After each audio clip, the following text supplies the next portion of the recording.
Okay, let me start off by saying I really liked The Last of Us. It was a solid show, the execution of the story was on point, and the actors brought their A-game with these characters. I understand that those that played the game or watched walkthroughs of the game have certain issues with the live-action adaptation, whether that be them omitting parts of the game or the show expanding too much on characters that they think are irrelevant to the plot of the story. To each their own. With that said, I too have my issues with the show. If I didn't, I wouldn't be making this video. While I did like the show, I do have issues with certain parts of it and with certain characters, which brings me to the reason for this video, Marlene. I love Marlene's character. She is the epitome of what a girl boss is. Near the end of episode 1, Marlene's plans did not go as expected, and to make matters worse, she's been shot. Anyone in this situation would retreat and regroup, but not Marlene. Instead of accepting her loss, she instead begins bargaining with Joel. We don't get that many more scenes with Marlene, but whenever she's on screen, it's clear she's in charge and always in control, even when everything around her is falling apart. Episode 1 made that very clear. Even when she had to shoot her best friend, she never lost her composure. That's why by the end of episode 6, I was annoyed by how they ended her character's story. I'm aware that how Marlene exits the show is identical to the game, however, given what we've seen of Marlene's character in the show, I don't believe that her last act would be begging for her life. Instead, I think she would find a way to spite Joel for what he did. That's why I rewrote this scene.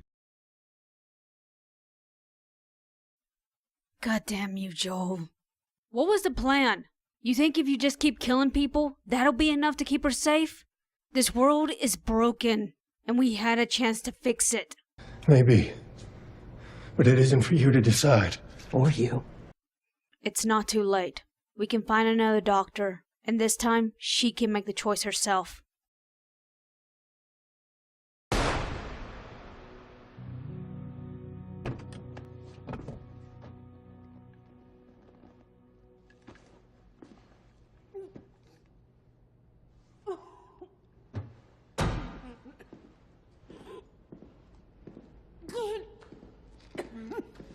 It doesn't matter what you tell her.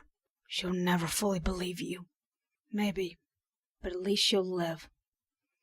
For how long?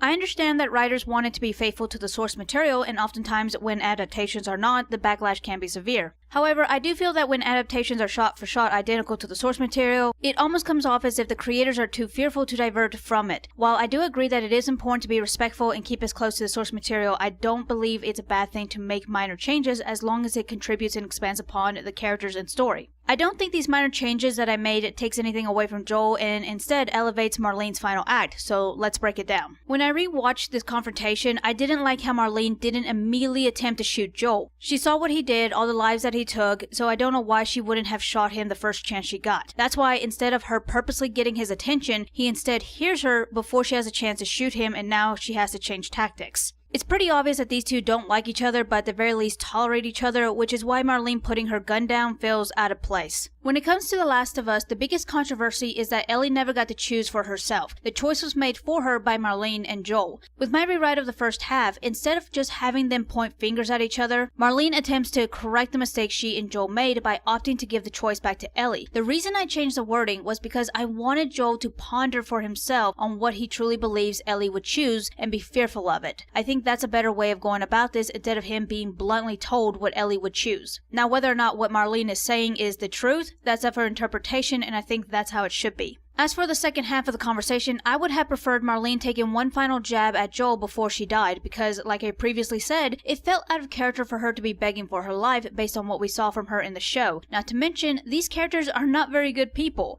We have been told that Joel has done extremely questionable things to survive in this broken world. As for Marlene, she's very willing to kill her best friend's child without any proof that the surgery could work. She also berates her subordinate. Sorry. I can do it. Kim, you don't have a fucking ear on your fucking head, could you please?